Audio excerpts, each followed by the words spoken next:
दूसरा पक्ष कहता है हमने कर्जा माफ किया।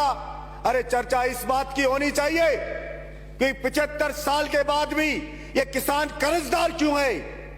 कोई भीख नहीं मांग रहा आपसे कि उसको कर्जा के जरा सा माफ कर दिया, ऐसे दिखाया जाता है पता नहीं क्या कर दिया। सभापति महोदय, जब तक उसकी फसल का दाम नहीं मिलेगा तब तक उसकी स्थिति सुधर नहीं सकती। जब तक उसके खेत को पानी नहीं मिलेगा, उसे बिजली समय पर नहीं मिलेगी, उसे बीज खाद नहीं मिलेगा, तब तक अपन केवल सहानुभूति नहीं बटोर सकते कि हमने कर्जा जरा सा माफ कर दिया, ऊंट के मुंह में जी रहा है वो। सभापति महोदय, मैं कुछ आंकड़े रखना चाहता हूं सदन में। 1967 में आईएएस की सैलरी हुआ करती थी 250 रुपए, जो आज वो 3 से 3.5 लाख रुपया महीना हो गई है।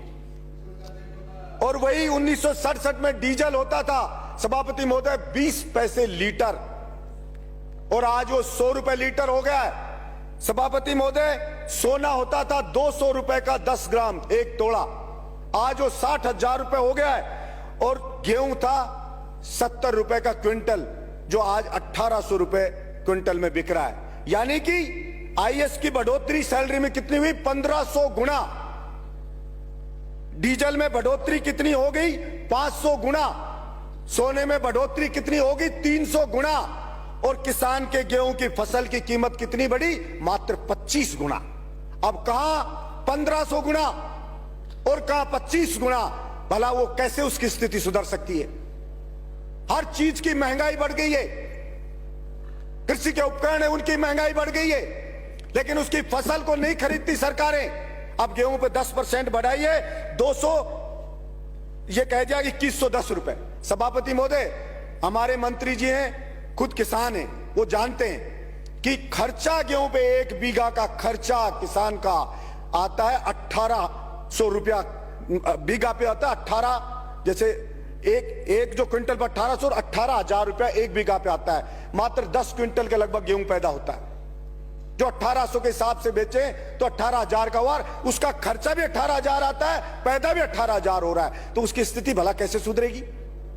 सरसों की फसल करो तो उसके ऊपर भी वही 11,000 के समथिंग खर्चा आ जाता है, और वो बिकती है तो वही 18,000 20,000, और कभी पाड़ा पड़ गया तो बर्बाद हो गया। गेहूं में अगर हवा चल गई, गिर गया गेहूं तो बर्बाद हो गया। तो भला वो किसान कैसे बेचारा उठ सकता है?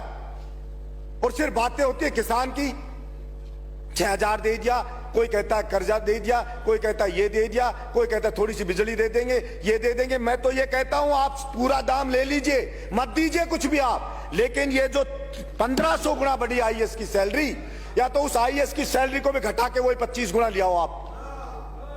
उस सैलरी को, उस किसान की जो बढ़ोतरी हुई है वहीं पे लिया उसकी को सैलरी को। अगर वो आईएएस नौकरी कर ले, और अगर आप में हिम्मत है किसी सरकार में कि घटा दे उस आईएएस की सैलरी, कहते किसान के बराबर रखेंगे, क्योंकि देश को आजाद इन किसानों ने कराया था। कोई आईएएस अंग्रेज भर्ती नहीं करे थे इंडिया के लोगों को, वो तो इन किसानों की बदौलत हो, इनके बच्चे फांसी पर लटके तब आईएएस बन रहे हम। लेकिन पॉलिसी बनती है तो वही आईएएस राय देते हैं सरकार को कि बजट नहीं है, किसान को पैसा नहीं दे सकते, किसान की फसल को नहीं खरीद सकते। मैं कहता हूं एमएसपी 2110 रुपए गेहूं की क्यों हो? इसकी एमएसपी उतनी करो ना जितनी उसकी गुजारा हो उसका, लेकिन उसमें कोई चर्चा नहीं होगी और कोई पैसा मिलेगा नहीं। और ये किसान सहन शक्ति है बेचारे की, सहन करे जा रहा सहन, ये उसकी ग्रेटनेस है कि वो सहन कर रहा है और मेरा देश महान कह रहा है। अब फौज में जाता था सभापति महोदय, उसका बेटा एक्सरसाइज करता था, फौज की भर्ती भी बंद कर दी है। पुलिस में जाता था सभापति महोदय, दौड़ भाग करता था, खेत में काम करता था, फिजिकल फिट होता है, मजबूत होता है, बहादुर होता है, दौड़ भाग करके पुलिस कांस्टेबल बन जाता था। कोई मिलिट्री में जाके, अब मिलिट्री का भी बंद, पुलिस कांस्टेबल में आईएएस जैसा पेपर पकड़ा देते हैं। उसकी फिजिकल फिटनेस को कोई देखते ही नहीं है। अब उसमें पेपर में कौन सेलेक्ट होता है? वही जो ट्रक चलाने वाला खरीद के 10 लाख मिलाया वो सेलेक्ट हो जाता है। इसलिए सभापति महोदय, मैं आपके माध्यम से सरकार से गुजारिश करता हूं कि केवल किसान किसान बात करने से नहीं होगा। वास्तव में आज किसान को सबसे ज्यादा न्याय की जरूरत है, और उसके साथ हमें न्याय करना पड़ेगा। नहीं, वो किसान के बच्चे जो अंग्रेजों से लड़े थे, जिस दिन उसने ठान लिया उस दिन फिर आप सोचना क्या हाल होगा। इसलिए मैं समझता हूं उठा उठा के फेंक देंगे और होगा क्या, मूली की तरह पाड़ पाड़ के फेंक देंगे आपको, और क्या होगा, ये होगा। इसलिए कभी कभी उस किसान की हिम्मत को न ललकारे सरकार कि वो लड़ नहीं सकता या अपना हक हासिल नहीं कर सकता। वो तो अपने देश में आस्था रखता है,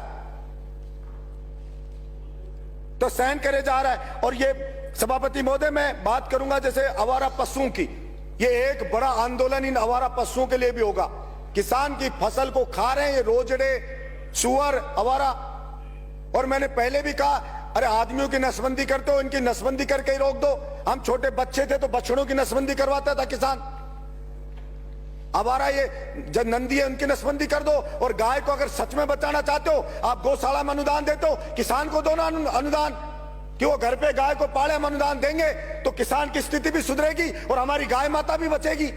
लेकिन किसान को तो देना नहीं चाहते, क्योंकि सब जानते हैं अगर उसके पास, अगर उसकी रोटी पेट में आ गई, उसको थोड़ा जीने का मिल गया तो सोचने लग जाएगा वो कि कौन क्या कर रहा है। वो आईएएस हजारों करोड़ रुपए खा रहे, फिर भी 1500 गुना सैलरी बढ़ा रहे हो।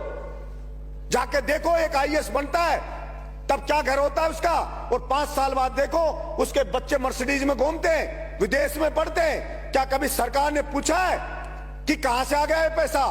फार्म हाउस है बड़े बड़े, और बड़े बड़े मंत्री जाते हैं और जाकर फार्म हाउस में उसके पार्टी करके आ जाते। कभी पूछा किसी ने कि ये कहां से लिया आया? लेकिन कोई नहीं पूछा जाता।